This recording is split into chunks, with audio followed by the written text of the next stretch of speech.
Look, imagine you were stuck inside a box with no key to the lock, and you went soul searching, and you found a little spot deep down in your heart that was music to me. I started writing rhymes just to get up out of DC. Now I got a little bit of money, say I started acting funny. I just act like everybody did back when I was hungry. No handouts, no future planned out, made it up to Temple, and I owe a couple bands now, wishing my tuition looked more like my bank account. Thanksgiving passed, but I've been giving thanks out. Hey. Yeah. Yeah. Yeah. Yeah. The violent hippie, I stay litty like a freshman temple chick. In the frat looking for raps like Drake looking for another hit. And we too lit in the woods, so what's a sheep to a wolf? And what's a crook to a shepherd if y'all ain't got no wool? But always buying his leather, babe. All we doing is bullying, but that's to find my heavens. If you knew this, you foolish, forever try my blessings. CGM is the family, we don't do it for Grammys, we do it for mothers and Grammys.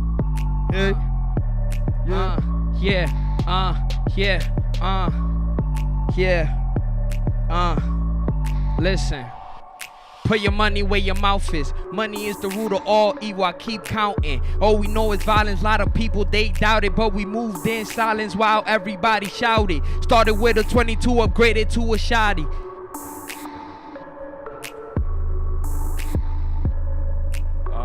Mic check.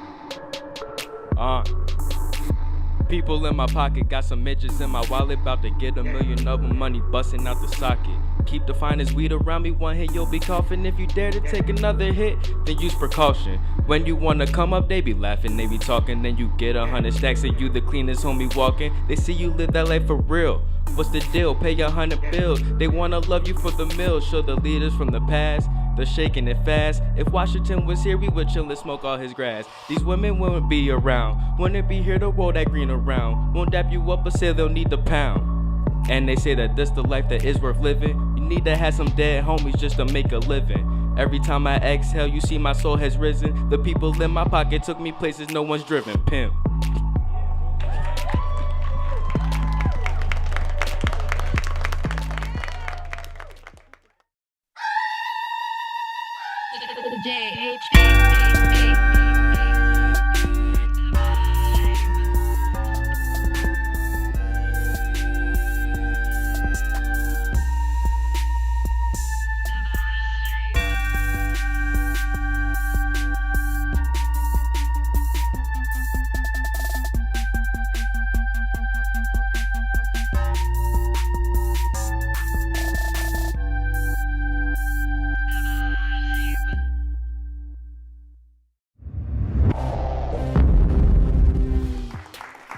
You already know it's the vibe. Hey guys, what's up? We're back with more poppin' topics. Our two panelists today are Dr. Love, an Africana Studies scholar who recently taught classes at Penn State and is co-founder of the Uhuru Underground Education. And we have Heidi, our very own correspondent, here to talk with us today. So recently, Kanye West was hospitalized reportedly due to dehydration and sleep deprivation. Some speculate he may have been dealing with depression and paranoia for years. Mental health itself has been historically overlooked as a topic in the hip-hop community. So would you consider hip-hop or mental health a taboo in hip-hop, or is it changing? Dr. Aaron Love, what are your thoughts? Well, I think it has been a taboo within the black community for some years in general. And when you talk about the hypermasculinity within hip-hop, it becomes even more taboo, right? Dealing with mental health problems that may have occurred or that are that you're dealing with before you even become an artist on the public scene.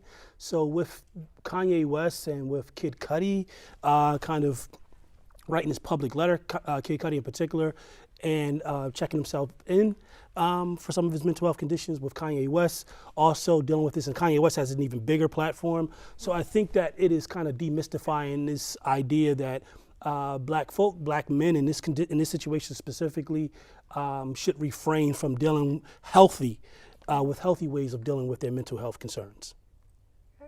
Heidi, what do you think?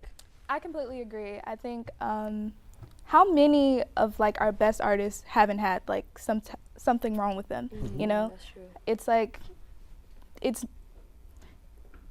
overlooked in the community, For sure. and I think that it should be brought to the forefront. Yeah. Sure. So is there hope for it changing, do you think?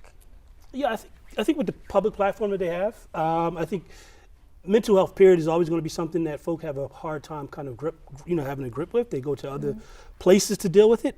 Some folk think that if you go to the church, some folk think that you kind of self-medicate. Some folk think that you can do other ways to find yourself out of it. But I think given the platform they have, I think you will begin to see more conversations around these things. I mean, because we've seen, as you mentioned, many artists kind of come apart on a public scene, and we kind of just dismiss it as that's what artists do. And that dismissiveness, I think, gives the space for other artists to kind of self-sabotage, to implode on the public scene.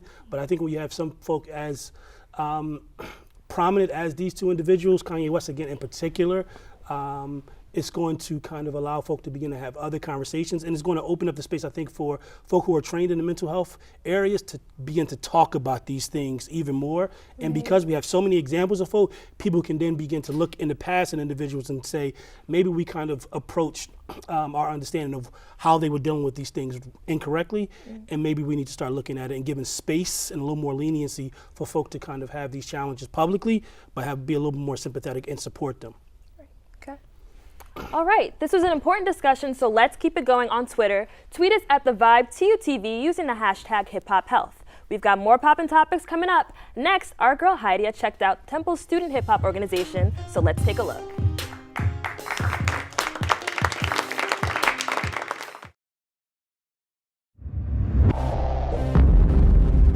Hey guys, I'm Heidi Weaver, and today we are going to take a look inside of Temple's student hip hop organization, SHOW.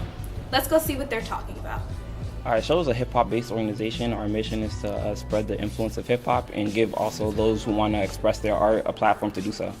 The focus is on hip-hop, kind of the history of hip-hop, how it influences people today, pop culture, things of that nature. There's a lot of creative musical individuals who have talent in hip hop, and I think SHOW should serve as that platform to give those individuals who want to reach greater heights. We founded our chapter here in order to help showcase a lot of these underlying talents that are among us basically. We have programs and we have events. So some of the events, like the Slaughterhouse rap battle, we had a bunch of local rappers from around Philly, some from Delaware came out and basically battle rapped. Our Slaughterhouse rap battle, so I know we brought that to campus last year for the first time, and we had an enormous turnout.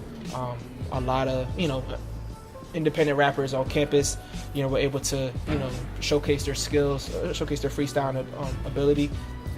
As you can see, the student hip hop organization SHOW has a lot of pride and enthusiasm for hip hop. As for the top 10 artists of the year, that's up for debate. I'm Heidi Weaver, and I'm giving you the vibe at Temple.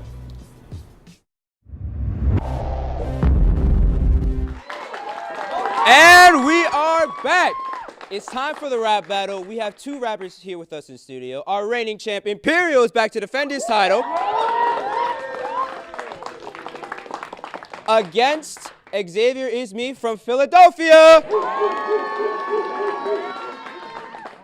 Each rapper has 30 seconds to give their best freestyle. We've got 3 expert judges here to help us choose a winner. Let's get started. Before we get started, boys, a quick little handshake of peace. All right. Xavier, you're up first.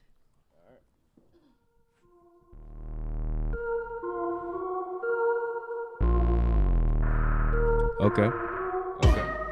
Rumble in the jungle, 10 foot tall, everything you do is subtle. Grow 3 weed plants, smoke the whole bottle by a handle of some Henny, drinking out a funnel.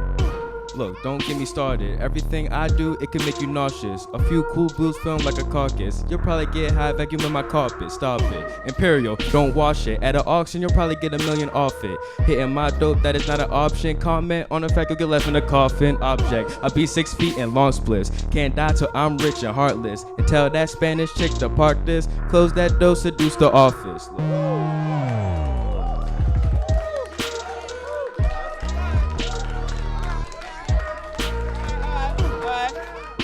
You ready, Imperial? Hit him back with it.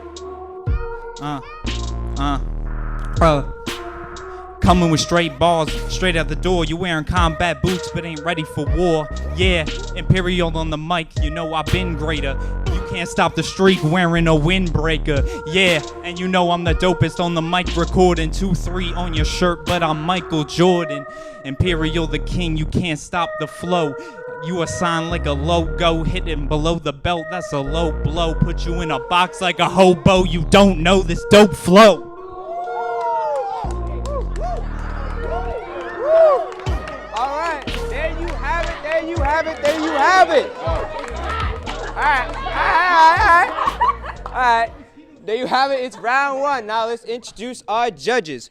First off, we've got Jimmy DeSaint, founder of the Hip Hop Awards. We have Cedric Perry, owner of Renaissance Music Records. And Vandal Savage, who recently judged the rap battle for Slaughterhouse. First off, we're going to start off with Cedric P. Well, I definitely think it was a lot of energy. Xavier, you had the flow going. I did want to see you come at it, my man's, a little bit more. And Imperial, he returned the serve with the energy, all up in your face, breath hot, all of that. But yeah, I think Imperial, he quick on his feet, as you can see. So I'll give it to Imperial. All right. Jimmy DeSaint. I like both of them. I think they is both dope. I like Xavier's flow. He was rapping to the beat, but Imperial, I like he was actually battling. Yeah. But he was off beat though. But he still was battling. So I got to give it to Imperial because he was actually going at him. All right, and Vandal Savage. Yeah, I'm gonna agree with Jimmy DeSaint here. Yeah, he was definitely battling, and that's the key here. It's the rap battle right now. Xavier, you had the bars, man, but you gotta knock attack him out. now. You know what I'm saying? Go at him. You know what I'm saying? Like you got the flow, so. All right.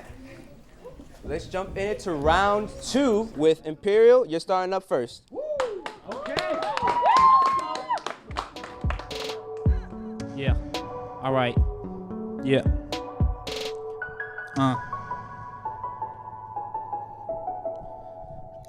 Coming at me, don't be silly. You about to take a L like Meek Millie. Yeah, I'm reppin' Philly, keep it so trilly. Yeah, that's what we do. Coming off the top, this a rap attack. Feeling like Drake, dissing back to back. Yeah, and this is how I do. You can't see me if you was wearing 3D glasses, boy. I'm cooking like a food for the, man, let me get it back with the flow. I got it, man, hot topic. Cause I see you in the mall bringing out with the bag. Man, I can't lag.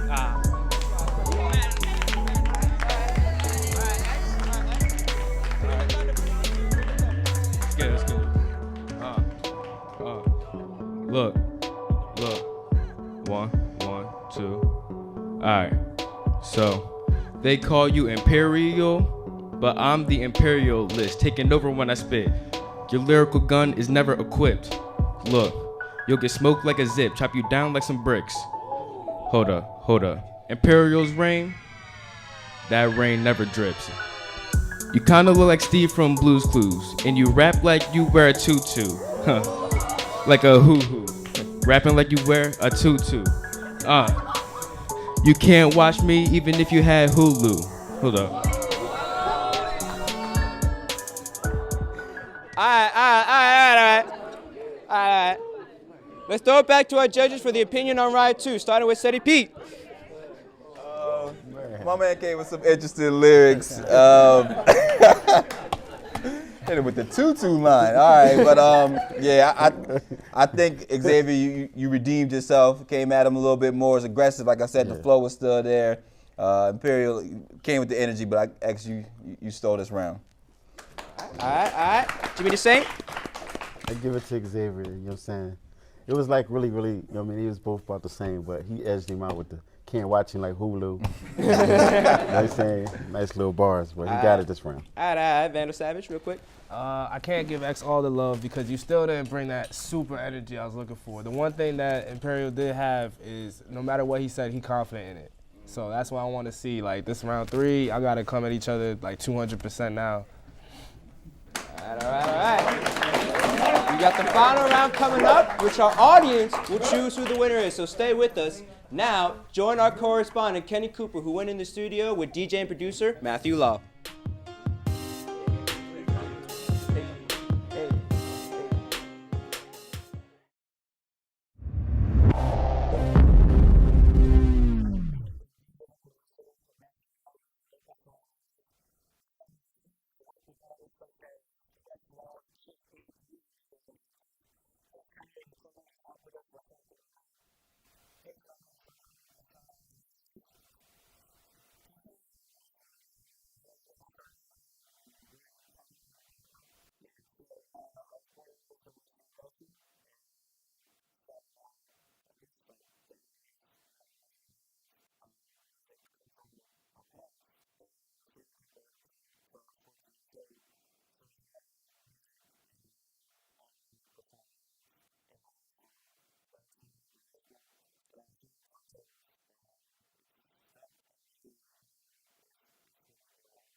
Welcome back to the rap battle. It's the final round. We've got Imperial, we've got Xavier, and Xavier, you're gonna be up first for round 3.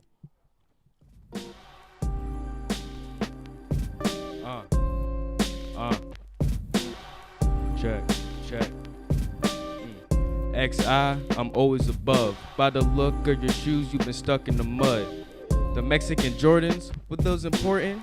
Nah, all your bars, I be snoring. Look, rapping's been a passion since like 14. Yeah, you know, this thing clean. Hold up. Rewind. I'm about to go over my time. Hold up. Get it back, I'm polygamous. Try to battle me, and I pull ligaments. XI is diligent. We're gonna do it to Imperial for round 3. It's up to you. Bro.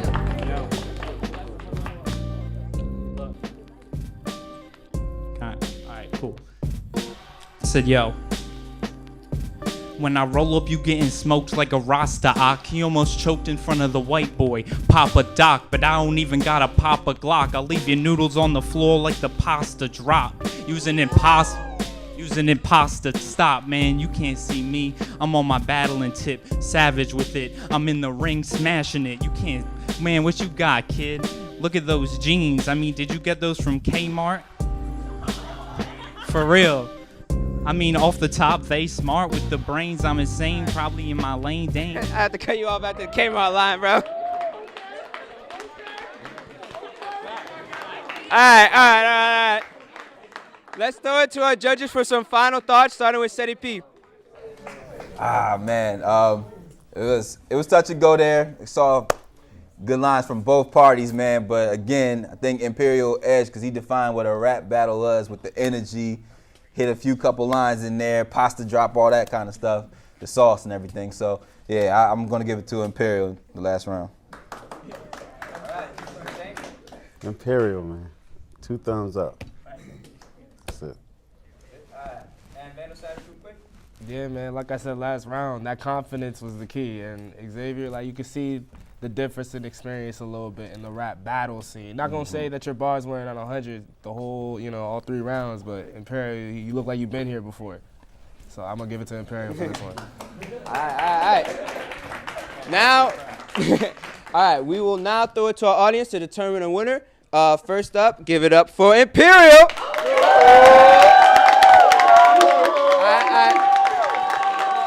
All right. So what do y'all think about Xavier? I'm going to have to do that one again real quick. All right. Imperial.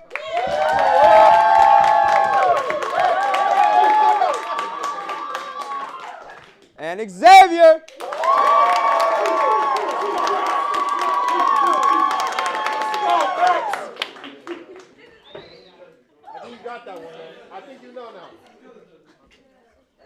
You know what? I'm gonna have to give it. I'm gonna have the sound is too close, so I'm gonna have to go with the judge's opinion. Imperial wins this one.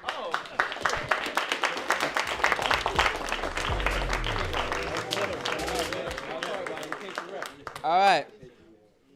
Where can we check you guys out real quick? Check me out, Imperial Bars on Twitter. I do some rap battles on YouTube, Imperial Versus. Check me out.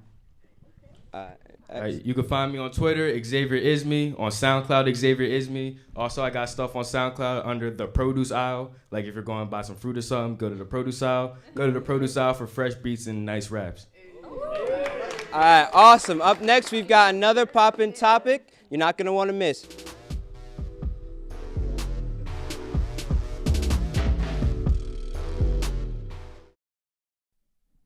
If someone were to ask, what is hip hop?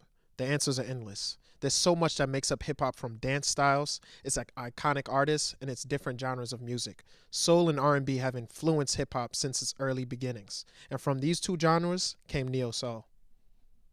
Soul music and R&B. Bring the two together and you've got neo-soul. This music subgenre of soul combines jazz, funk, and gospel tones. Keter Massenburg of Motown Records created the name in the 1990s. But 3 of his artists signed under his record are given the most credit for its foundation. D'Angelo is first to claim success. In 1995, his debut solo album, Brown Sugar, sold over 2 million copies. The album was said to be unique for D'Angelo's combination of Southern church and jazzy hip-hop. Gerald Maxwell Rivera took the stage name Maxwell and recorded his first album, Till the Cops Come Knocking, in 1996. It's considered one of that year's top 10 albums, got a Grammy nominee for Best R&B Album, and went platinum. He has since been nominated for an Alma Award, 4 BET Awards, and 4 Soul Train Awards. Now 1997. Erykah Badu is known as the First Lady of Neo Soul. She incorporated live instruments, African musical beats, and groove beats to her music that dealt with love and relationships. Her first album, Baduism, had 3 hit singles and was certified triple platinum by the Recording Industry Association of America.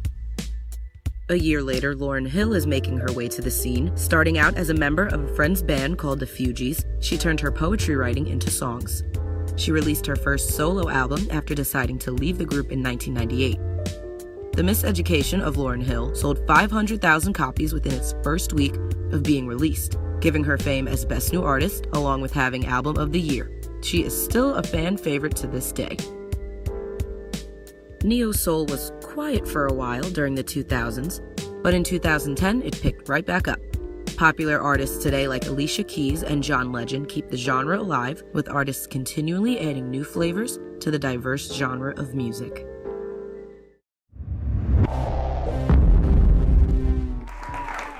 Welcome back to Poppin' Topics. Next, we're going to discuss the dance culture within hip-hop. So various dance moves and styles have emerged from hip-hop like poppin', lockin', and the Harlem Shake, but recently these dance moves have been turned into viral social media crazes, making hip-hop more mainstream. So do viral dance videos like the new Harlem Shake, the Dougie, or a Juju on the Beat embody what makes hip-hop, or does it take away from its origins? So Heidi, we're going to start with you now. I don't think it takes away from its origins because, you know, when hip-hop started, we had like break dance and all that good jazz, so no, I think it's important and it's good. What do you think? I agree. I think since its beginnings, black music, African music has always been directly tied to dance moves. And I know we were talking earlier, someone like the Queen of Soul, Aretha Franklin, with her song Rocksteady, it literally was a blow-by-blow song about what dance you should be doing, right? So I don't think it does that. I think it moves from its origins and goes into different spaces, and then it gets co-op, but that's all forms of art to some degree. So there's always space for that, but I don't think it waters down. I think what happens is when the groups who produce these things see that it has been co-op, they then produce something else, right? And then they're always forcing people to catch up, and then once they catch up, it's like a game of tag. They say, all right, you got me, but I'm moving on to the next thing again. So I don't think it waters it down. I think sometimes it's difficult to see it in these other spaces where it wasn't produced. I think we sometimes get a kick out of it, seeing it, folk doing it incorrectly. I remember when the Harlem Shake came out, folk were like, no, that's not the Harlem Shake, that's a Harlem Shake, but it's not the one that we do. So I think you will always see that because there's no way to, especially now, limit access from folk who normally would not see these things, but it has always been there. I mean, you saw hip hop in terms of breakdancing in the Bronx. It moved uptown in New York, and then you saw it in the McDonald's commercials, right? And so at that point, then it changed again, right? So I think it will always be those who will be kind of protectors of the culture and say, this is how we'll do it. And then once you understand it in your way, then we'll move on to something else. But I think that has always been in other various forms of black music and black art forms. True. Okay. So looking ahead, do you think social media will continue to have a positive impact or a negative impact on hip hop culture, and just seeing people kind of reclaim these dances and make it something different and more mainstream? Yeah, I think it'll have a positive impact.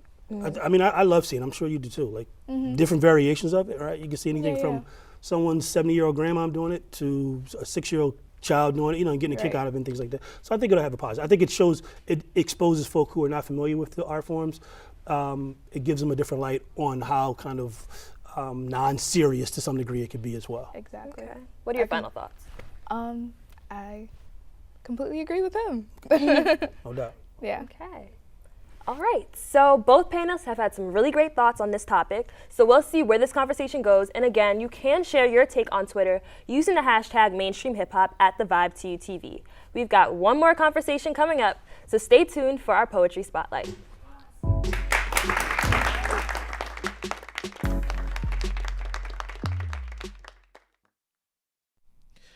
Babel Poetry Collective returns with another artist to perform for us tonight, a sophomore psychology major from New Jersey. She started doing poetry in high school and is now glad to get back into the art here at Temple. Introducing Faith Beadle.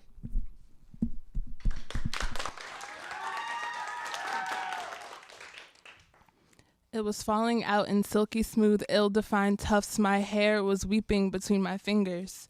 My mother's face was drawn in, features printed with regret. You should have taken better care of it. Drops off her lips. This felt like betrayal.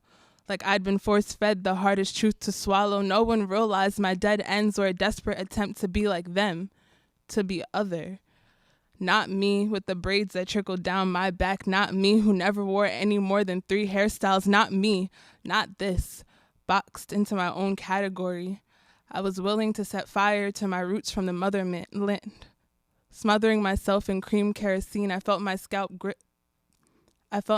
burn in protest. I grit my teeth in defiance because beauty is pain. They never said it was natural, so I resented every inch of myself that was.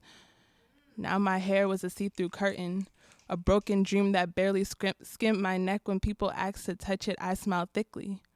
Wasn't this what I'd wanted?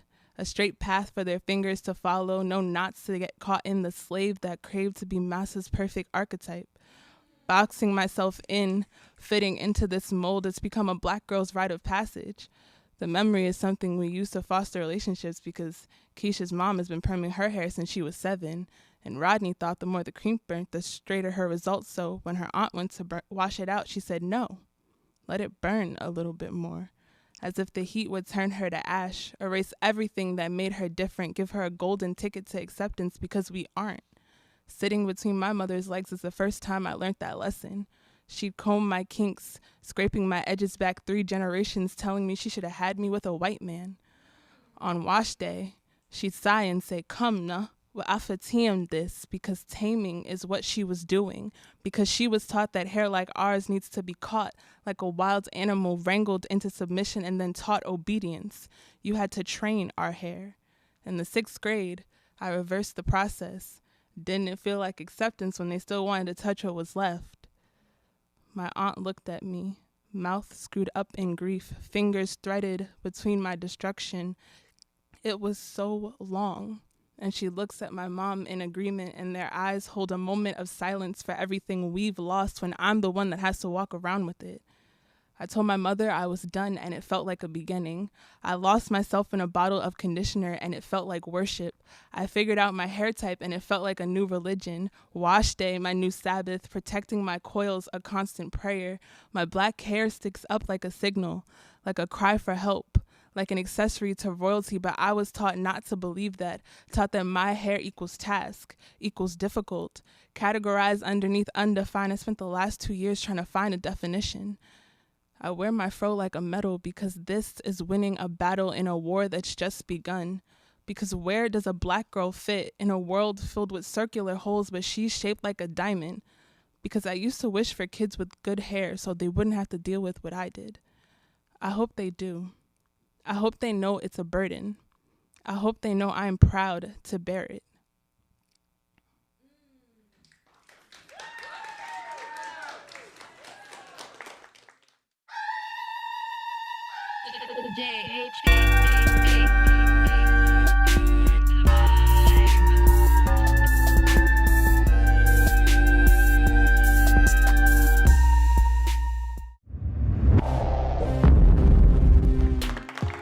Okay, so throughout the years, hip-hop artists have been able to use their music as a stand against injustice. At the same time, other artists do not feel the need to speak out against inequality. So recently, Lil Wayne received backlash after saying he does not feel connected to the Black Lives Matter movement.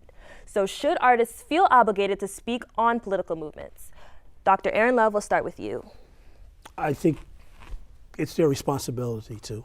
At the same time, I think if they're not aware of the issues, then they should maybe read up on the issues. But I think, again, if we go back to this notion of they have large platforms, a large population of their fans come from the same communities as them or look like them or have shared lived experiences, then it's their responsibility to talk about political things that go on in the black community. I mean, especially in light of Black Lives Matter, we're not asking Lil Wayne to be at the forefront of any movement necessarily. Maybe we don't want him to be. But to say he's removed from it, I think is probably overstating his position on it. But I think if we go back to Nina Simone said it's the role of the artist, the role of the black artist to talk about what is going on in the black community. Now I'm paraphrasing her, but her idea was we can't ignore what's going on and call ourselves artists. What do you think? I can't remember the quote word for word, but I remember Dave Chappelle spoke on it, and he said that, you know, if an artist, an hip hop artist doesn't have like a stance on political movements, then it's like a dead artist, you know? I think if a hip hop artist or hip hop music to speak on political things, it brings substance to the music. So why do you feel like hip hop artists, not all of them obviously, but like some of them, why do you feel like they feel separated from these movements? Like what creates the separation? Money. Money. When, you know, you have a lot of money, then certain people, you know, can rearrange your mind a little bit. What do you think? Yeah, I agree. I think changes in one's economic position definitely alters it, but not all the time. I think sometimes it's just kind of who you are, and maybe you want to be removed from it. Maybe Lil Wayne just doesn't want to deal with it, and his finances allows him to have a certain level of brevity and space in between what he's experiencing. But at the end of the day, if he's driving down the road and red and blue lights are in his rearview mirror, he's going to freeze up just like a typical black man who's broke coming home from his third job, you know? So I don't think that should change it, but I think it does have an impact on them sometimes. Also, some folk just don't see it the way we maybe think they should, you know? And they can speak on topics when it's comfortable, but when it really gets a little uncomfortable, maybe they don't feel the need to kind of push through a little bit more and speak on it. That. Lil Wayne, like he's spoken on topics such as that, so it's weird that he's just now talking that way about it. Okay, well, unfortunately, this ends our conversations for tonight, but you can keep the discussion going on Twitter. Tweet us at TheVibe2TV using the hashtag HipHopPolitics. Up next, we have Philly's own Privilege in studio. Stay tuned.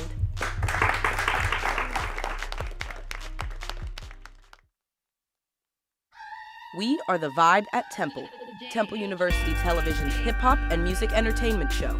Our second season is more interactive than ever, so now you can vibe with us on our own YouTube channels at The Vibe at Temple.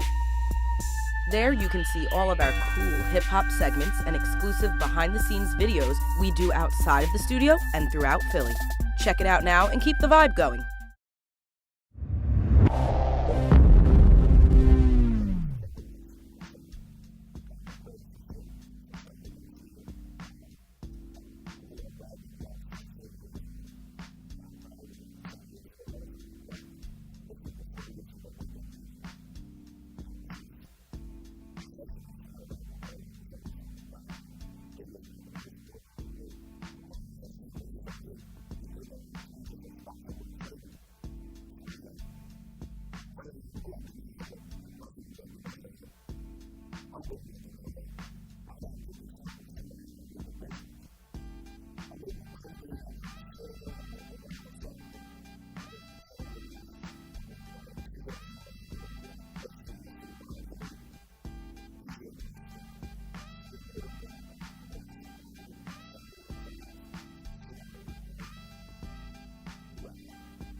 Tonight's performer is a Philly native. He released his most recent album, Black Priv, this summer and worked alongside artists such as Kendrick Lamar and NBA star Kevin Durant, performing his single, Work It, Privilege.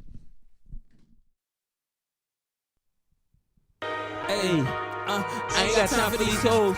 Paper chase with my bros. Got that workout lows. Philly boy with them Akis. We don't call them no woes. Hit it shooting on sight. Make sure you ride with that. Fresh down to the kicks. Cushy mellow on my clothes. Mama know that I'm 4-5 to your goals.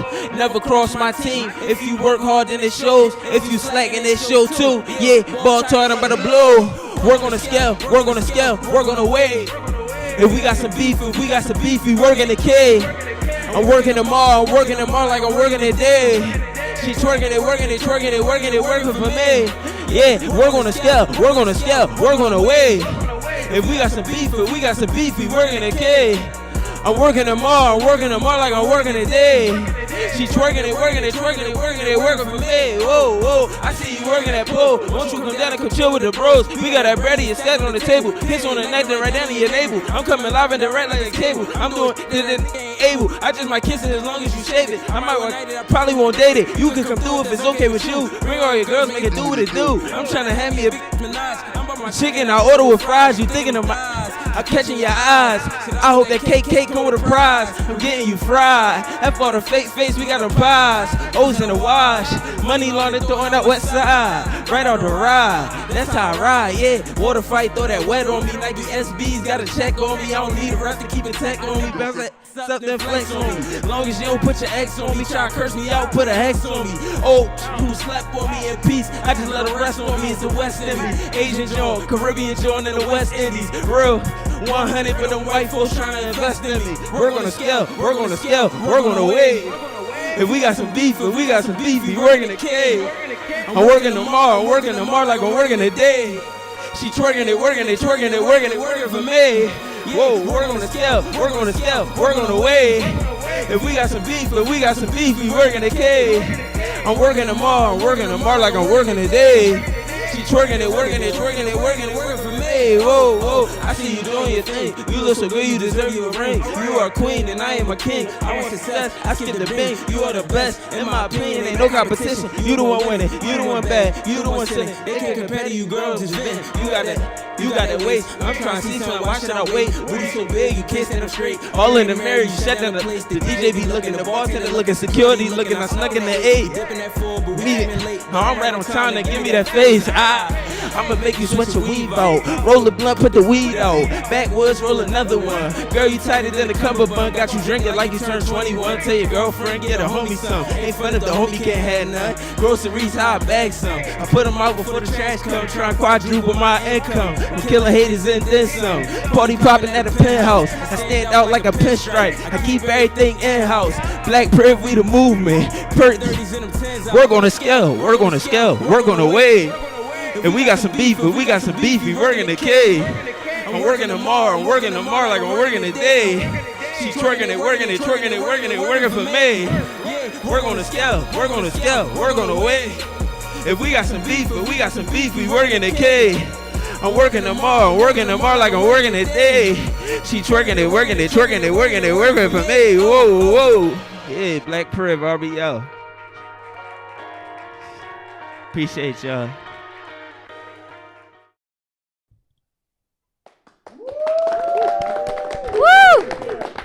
I just want to give a special thanks to all of our performers, our guests, and the cast and crew for another awesome episode. And also, we wanted to give a quick happy birthday shout out to our co-host, Gio. We have a surprise for you.